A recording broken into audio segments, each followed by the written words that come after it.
I'm Stephanie Young. And I'm Marie Sue Parsons. And together we're your Santa Barbara Real Estate Guide.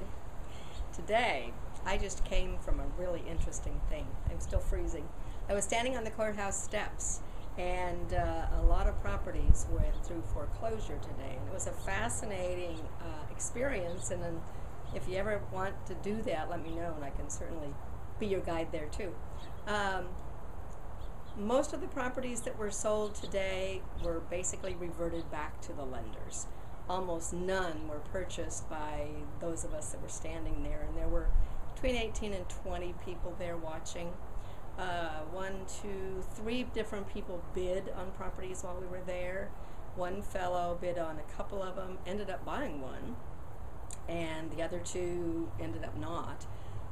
What was interesting for me was looking at the dynamics of the procedure. Basically, they stood up, they read the address of the property, the name of the borrower, the bank that's, the trustee number, the number of the trustee's sale note. And most of the time there were no bids because the amount owed on most of those properties is in excess of the fair market value. So most of them simply went back to the lender and will now be put on the market as real estate owned or REO properties. The bulk of those were in Lompoc, Santa Maria, one was in Guadalupe, very, very few in Santa Barbara and Goleta, I would say. Certainly less than 10, maybe even less than 5. Probably 5. A couple were in Goleta, one in downtown Goleta, a couple in Santa Barbara proper, 1 or 2 in Carpinteria, so maybe 7. And very wide price ranges. One of them was as low as a couple $100,000 owed on it. It was a condo in Santa Barbara.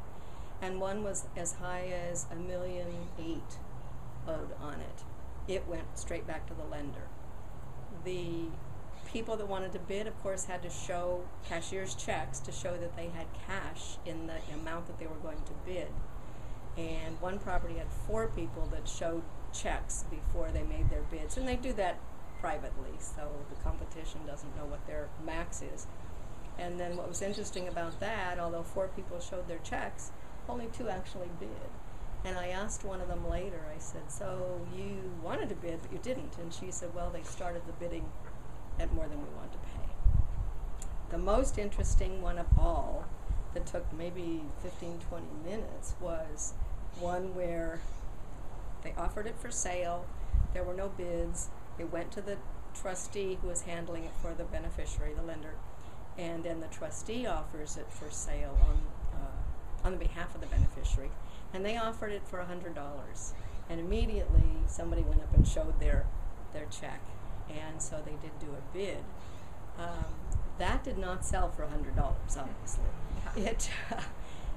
It was bid up, and finally at about $185,000, all the bidding stopped, and it went to the lender. So it was a very interesting exercise, though, and to watch the back and forth. They started at $100. Immediately, one gentleman bid $1,000, and then a woman bid $1,000 and $1, and then it went to $2,000. And then $2,000 and $1. So this continued to go until, as I say, it finally got up into the 180s. So it was an interesting experience, and even the fellow that was running the bidding said, well, that was fun afterwards. So I don't think that was the usual. But it was a great experience, and something I'd recommend doing. So it sounds like a very good experience, and we're happy to bring that information to you via this video blog. If you want more information about this or any other real estate items, please go to our website and get our information there, and give us a call or send us an email. We'd love to hear from you. So, and we could even go along with you if you want to attend one of those. Let us know. That'd be fun. We'd go with you. It'd be fun for all of us. Yeah. So thanks for watching, and we'll see you next week. Take care.